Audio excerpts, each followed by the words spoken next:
girl fell from a 7th-story ledge at a homeless shelter in Denver.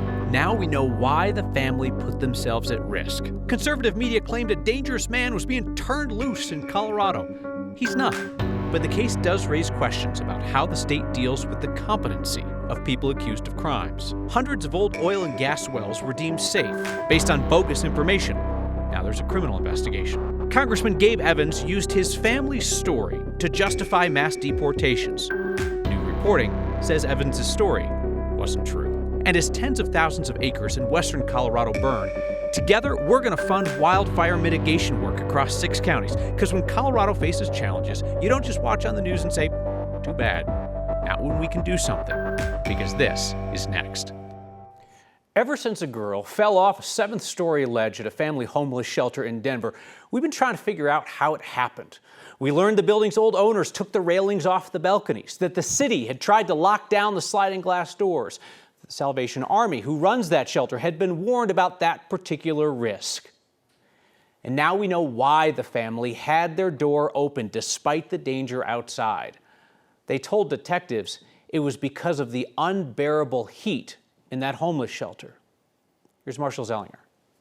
Some sliding glass doors are cracked open today at this southeast Denver shelter. One unit has a box fan running inside. Based on police reports from when an 11-year-old girl fell from the top floor onto the 2nd-story roof, there's a cooling problem inside. When a detective talked with the child's parents at Children's Hospital right after the fall on July 7th, the parents said the night before they opened the window due to the unbearable heat and not being able to breathe. The police report states the parents didn't realize the window was left open from the night before because the curtain was covering the window. At the shelter, shortly after the fall, a detective noted the apartment was hot and the air conditioning was either not turned on or not functioning. The detective wrote he was in the room for about 10 minutes and was sweating by the time he left. The next day, the detective noted all of the rooms that he went into on the top floor were hot and did not have good air circulation. In a statement today, the city told me it upgraded the HVAC system 3 months ago and last month began efforts to enhance ventilation and install tamper-proof window locks. When the fall happened, Denver Mayor Mike Johnston seemed to blame residents for tampering with the sliding glass door locks. We had some folks who broke off the locks on those systems and opened the doors even against our guidance. Before the girl fell, the family requested the AC to be fixed. The city said it repaired it and then it malfunctioned again. A detective was shown 3 work records for the room. In mid-June, AC not working. 1 week later, cockroaches, bed bugs, and AC issues. And a week and a half after that, cockroaches, bed bugs, and AC not working. And the temperature past 85 degrees, indicating the room is humid. There's a 2-month-old and the baby cannot sleep at night. The city and police report say the family was offered a different room 1 week before the fall, but declined.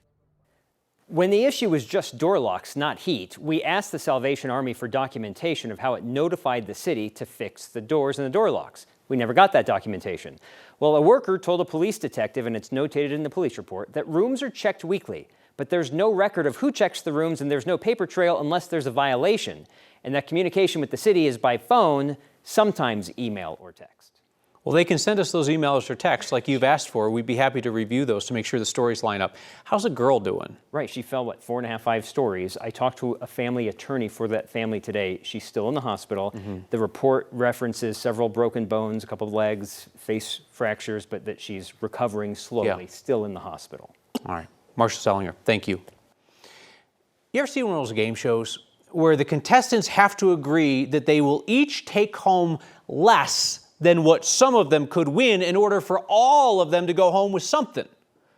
That's kind of what's happening right now with Denver's big bond proposal. Because city council members have to decide if they are satisfied with the spending currently allotted for their districts, or they might just sink the entire thing before it goes to voters. $900 million is up for grabs, and like on the game show, the clock is ticking. This week, a council committee agreed to advance the mayor's plan to fund infrastructure and community projects across the city. There are 59 of these projects in total, about a half dozen sprinkled into each council district. The package has been held up as council fights with the mayor over what to include. This has to pass the full city council by the end of August in order to get it on the ballot in November, where voters will have the final say. The mayor is warning that some of these projects need to be done soon and pointing out that inflation could make them more expensive if they wait. A case that we have covered here in Colorado, an attempted kidnapping in a schoolyard, is now national news months later, with Fox News and others focusing on the charges being dropped against the suspect, suggesting there's misconduct on the part of prosecutors in Colorado. It's actually a requirement of state law because the suspect has been deemed incompetent to stand trial and unlikely to be restored to health. Our Angeline McCall explains. It was a little over a year ago when Solomon Galligan was seen trying to grab a kid outside of his school. It gained national headlines then and again recently when prosecutors decided to drop the charges. Look, I'm here for one reason, and that is as a result of the legislators' actions in this area in 2023 and 2024. Republican District Attorney George Brockler will tell you it's a policy issue. Instead, we created these sets of laws that simply cut people loose and send them back into our community, almost regardless of the risk that they pose. That's not the case with Galligan, at least not right now. Upon release from jail, Galligan will be civilly committed because state law says you can't move forward with a criminal case when the defendant cannot assist in his or her own defense. That's why prosecutors decided to drop charges against Galligan, the fourth time prosecutors have done so in less than a decade. But how we've chosen to address it is to simply say, it's better we cut these people loose into the community, at great risk to the community. One of the sponsors behind the state law is State Senator Julia Mobley, who says it's not policy that's the issue, but a lack of mental health resources in the state. So the problem here is that the civil system in Colorado is broken. There's not enough beds. She says there are nearly 400 people currently in jails waiting for beds at the state hospital, a wait that could take months, even when the law states they shouldn't be held by the criminal justice system. It's a real juggling act, but it's a significant problem. Democratic State Senator Judy Mobley says that the state has actually been sued in the past, and there's currently a consent decree in the state because Colorado was found to hold people like Solomon Galligan for too long in the criminal justice system in jail rather than releasing them or finding a way to civilly commit them. Kyle? Angeline, she wants a tweak to the law. Yeah, she actually wants to clarify in the next session with a new law who's really responsible from going from the criminal justice system to the civil system. And when someone is civilly committed, who's responsible for that? Who facilitates it? Who looks after that person? Because she says right now that's really not happening. Angeline McCall, thank you. Republican Congressman Gabe Evans has used his Latino heritage and his own family's immigration story as a sort of a shield from criticism as he has backed President Trump's mass deportations. A new investigation from Colorado Newsline reports that the story Evans tells about his family's immigration journey is not true. Evans cites his grandfather coming to the U.S. from Mexico and getting citizenship as the reason why Evans now today backs mass deportations for people who enter illegally. Evans has accused non-citizens of leapfrogging people like his grandfather, saying that his grandfather came from Mexico the legal way and earned his citizenship by fighting in World War II. Well, Colorado Newsline went and found the receipts, immigration documents from the 1940s indicating that Congressman Evans' grandfather entered the country illegally as a child and was even later arrested on a burglary charge and an immigration violation. By Evans' stated standards, his grandfather is the kind of immigrant who he wants to deport. Even the military service in return for citizenship claim is questioned. Newsline reports that Evans' grandfather only became a naturalized citizen after the U.S. stopped requiring proof of lawful entry. Evans' team told Newsline that immigrating, quote, the right way doesn't, quote, necessarily mean something that is 100% perfectly legal. Evans' team did not respond to our questions.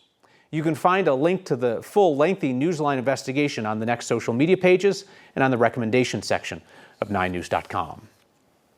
Firefighters making good progress on multiple fronts on the western slope. They now have 30% or better containment on all 5 wildfires there. Those fires have burned a combined 22,000 acres in Mesa, Delta, and Montrose counties. Lightning got them going. This is the Turner Gulch fire near Gateway in Mesa County, largest one in western Colorado right now. 17,000 acres or so, about a third contained. More than 1,000 first responders are working those fires. They've been helped over the past few days by clouds and rain. It's somewhat natural to feel powerless when you see wildfires burning in Colorado, but the fact is we're not. Because we're in a position to help Coloradans on the ground doing wildfire mitigation on the western slope right now to slow the next big fire. That's why this week's Word of Thanks microgiving campaign supports the work of the West Region Wildfire Council.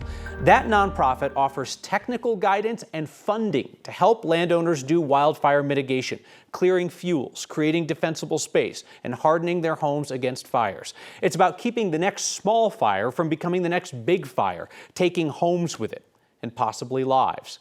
They have more than 100 projects across 6 counties on the western slope right now. They're in Delta County, Gunnison, Hinsdale, Montrose, Ouray, San Miguel, and they have more than 150 more potential projects on tap. They go out, they meet with the property owners, they advise them on how to reduce the wildfire risk on their land, and they figure out what mitigation would likely get skipped due to cost. And then they help with that, because they know that a community's fire defenses are only as strong as the weakest link. Scan the QR code on your screen or text the word THANKS to 303-871-1491 to get the link to donate. Your 5 years of microgiving here, raising $15 million, proves how $5 donations add up. And you know the deal. I'm never going to ask you to give if I don't, so as always, I'll match the first 50 donations of $5 to get us rolling. And more than 5,000 of you are now making monthly donations to the Word of Thanks Fund. Put in your info once. Each month, your donations automatically split among all the nonprofits we feature. You help everybody. And these recent microgiving campaigns, as a result, have started with about $30,000 in donations. Well. State regulators say false environmental reports from the oil and gas industry are impacting hundreds of sites. And in a garage in the suburbs, a couple is determined to make a dent in a devastating disease. Next is filmed before a live studio audience. Actually, Next isn't filmed, it's live, so Next is live before a live studio audience. Anyway, we'll be right back. Democratic Governor Jared Polis is now spinning that he is saving taxpayers millions of dollars by not building his wildly unpopular Pedestrian Bridge project on the front lawn of the state capitol. Polis dropped that project yesterday after weeks of intense criticism and his own online survey showing 94% of respondents didn't want his bridge. Today, the city of Denver told us, lo and behold, they found more documents related to the bridge that we had asked for months ago through an open records request. It shows the governor's bridge project had been in the works as early as 2023, years before the public found out. The most interesting thing in these newly released documents is that the city of Denver caught wind of the governor's bridge idea in late 2023, and communication between the city and the state was an issue from the jump. Parks and Rec Department was saying that it heard through channels that the state had put out an official request for bridge proposals without anybody at the city plugged into the project. The city of Denver quietly nixed the idea of that bridge going all the way to Civic Center Park. It was only May of this year when the project was officially unveiled to the public. Full disclosure, I offered a commentary here on this program in opposition to the bridge project. There is more falsified oil and gas safety data in Weld County than investigators first thought. More than 400 sites where straight answers were not provided about which chemicals are in the ground. Now there's a criminal investigation along with action by state regulators. The state's hit 3 companies accused of faking data with violations. These wells, almost all in Weld County, are in the process of being plugged and reclaimed. The companies that own the wells are supposed to submit soil and groundwater testing results to prove that there's no environmental threat. The state cleared more than 200 wells based on bogus reports. It would not have been closed had original unaltered data been timely and correctly submitted. Many of these sites are on private land, which may have crops or livestock. State regulators are saying they do not believe there's an immediate health risk. Cloudy and cool out there today. Hope you're enjoying it. Temperatures in the 70s and 80s and some beneficial rain coming in. Just hopefully not too much of a good thing. Steering winds aloft are weak, and so the storms that are coming up from the south are moving so slowly they're dropping a quick inch or two of rain in less than an hour's time. So concerns for flooding and mudslides in the burn scar areas, and we're starting to see some of that rain coming up into Castle Rock, Parker, and into the South Metro area. Flash flood warnings for the Cameron Peak burn scar have canceled, but additional flash flood warnings out for Canyon City, Westcliff, and down near the Saguache area. So we're kind of watching these slow-moving storm. They'll be in, they'll be out. I don't think we'll have that overnight rain threat like we had last night, but we do this all over again tomorrow. Biggest threat will be localized flooding, but Storm Prediction Center has us in a level 1 out of 5 severe weather threat for damaging thunderstorm wind gust potential and hail. Comfortable temperatures tonight and tomorrow with a chance for rain Thursday, and then back to sunshine and 90 Friday. Sunshine close to 100 degrees on Saturday, Sunday, and Monday. I couldn't cure her, I couldn't take care of her, but I could make a white ribbon for her, so that's how it started. And it continues. Couples' humble effort to help others feel less alone. If you'd like to join the audience for a future episode of Next, ask nicely. You will hear talk next week about World Lung Cancer Day. There is a couple that hopes to make it more than just a one-day conversation around Colorado. And that's how we ended up in their garage in Greenwood Village. Oh, okay. All right. Heidi one day asked me to make her a big white ribbon because she had become frustrated because no one was paying attention to Lung Cancer Awareness Month, and I couldn't cure her, I couldn't take care of her, but I could make a white ribbon for her. So Lung cancer awareness is really important to me because I was diagnosed almost 7 years ago with late-stage lung cancer without any symptoms or any known risk factors. So we're constructing white ribbon project ribbons that basically scream lung cancer awareness. if you're gonna paint, paint's gonna get everywhere. After we cut them, we sand them, paint them, label them, and ship them off to survivors, mostly survivors. So it's been kind of a gift from survivor to survivor. Yes, it started with one ribbon, and now we've created thousands. They're all across the United States, and they are also in 36 countries. I was just so inspired by her willingness to get into advocacy and help others. I was originally given 4 to 6 months to live, and I'm almost 7 years out today with no evidence of disease. And maybe this is how we get, lung cancer, the risks, the word out that this could affect anyone who has lungs, and no one deserves it, and we need more research funding and treatment options and better screening. We are back with your feedback delivered today by Grant from Leadership Colorado. You did fantastic. All of them have been very well behaved. Your feedback is next. Your word of thanks generosity has touched every corner of this state. And this week we are working together to reduce the wildfire risk on the western slope, where tens of thousands of acres have burned in recent weeks. Scan the QR code on your screen or text the word thanks to 303-871-1491 to get the link to join me and a bunch of other Coloradans in donating to the West Region Wildfire Council. They help property owners do fire mitigation, creating fire breaks that can keep fires from running into areas with homes and people. This work saves lives, and it keeps communities from being devastated by fire. Feedback from Teresa in Aurora, who emails, either your audio is foobarred or you are being bleeped for naughty words tonight. Are you allowed to use the term foobar on air? I don't know, Teresa. I will ask the boss, but you were the only one to write in and suggest there's audio issues, so try unplugging and replugging your TV. Kevin says, Governor Polis said he had large donors for his bridge project. Can he convince them to support a more popular and worthy cause? That's a great question. We know that some of those same big donors were being hit up by the commissioners who are planning Colorado's statewide celebrations for the 150th birthday. So if they want to help with a celebration, they already know where to give. A text. Why does Kyle Clark ask soft questions and never hard questions to politicians? Have you watched the program before? My friend, there's a pedestrian bridge that's gone to heaven that would suggest otherwise, but I hope you'll keep watching, and we'll see you next time.